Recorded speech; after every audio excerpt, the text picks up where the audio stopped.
Hello everyone, today is 8th of September and this day is celebrated as World Physiotherapy Day across the globe. The topic for this year is healthy aging and prevention of falls and frailty in elder patients. So, here I am. There are 5 basic points which you should be remembering. First of all, always keep in mind that aging is a process. We all has to go through this process. But when we talk about falls and frailty, it's especially about those people who are above the age of 70 or 80 years of age. First of all, the stability of your core muscles.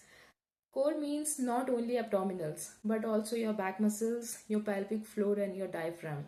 The stability of your core enhances your spinal health, improves your overall gait and your overall posture. Gait means the pattern of your walking. How do you walk?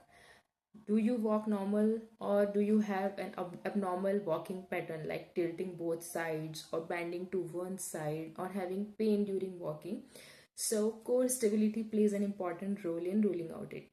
Second thing is the strengthening and stability of your leg muscles. See, we humans are blessed to attain a standing posture.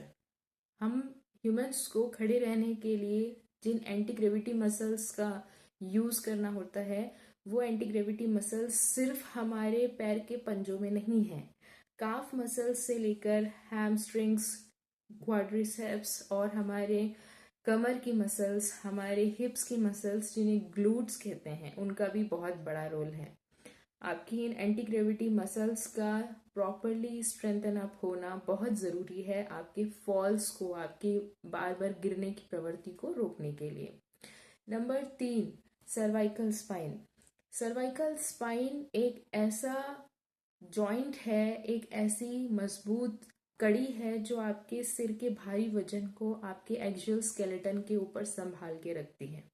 क्या आप जानते हैं कि यदि आपको cervical disc की 1% की परेशानी होती है तो आपको आपके सिर का वजन नॉर्मल से कहीं गुना ज्यादा अधिक महसूस होता है. और यदि आपको महसूस नहीं भी होता तो ये वजन आपके सर्वाइकल स्पाइन के नीचे के स्पाइन को महसूस होता है. और इसीलिए कई बार सर्वाइकल स्पाइन का मरीज हमारे पास में कमर दर्द को लेकर या पैर दर्द की शिकायत को लेकर आता है. कई बार ये परेशानी माइग्रेन को भी लेकर आती है, लेकिन सर्वाइकल स्पाइन उसके पीछे जिम्मेदार होता है. Number fourth is your pelvic tilting. Bone वो बोन है जो आपके हिप जॉइंट को आपके स्पाइन से जोड़ती है. इस बोन का आगे की तरफ झुकना एंटीरियर टिल्टिंग और पीछे की तरफ झुकना पोस्टीरियर टिल्टिंग कहलाता है. जब हम सीधे खड़े होते हैं, ग्रेविटी हमारे शरीर के थ्रू होकर पास होती है.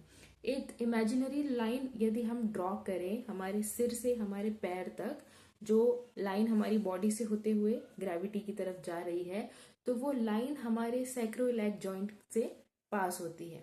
अब इस लाइन के आगे की तरफ अगर पेल्विक बोन झुकी है तो इसे एंटीरियर और पीछे झुकी है तो इसे पोस्टीरियर टिल्टिंग कहते हैं.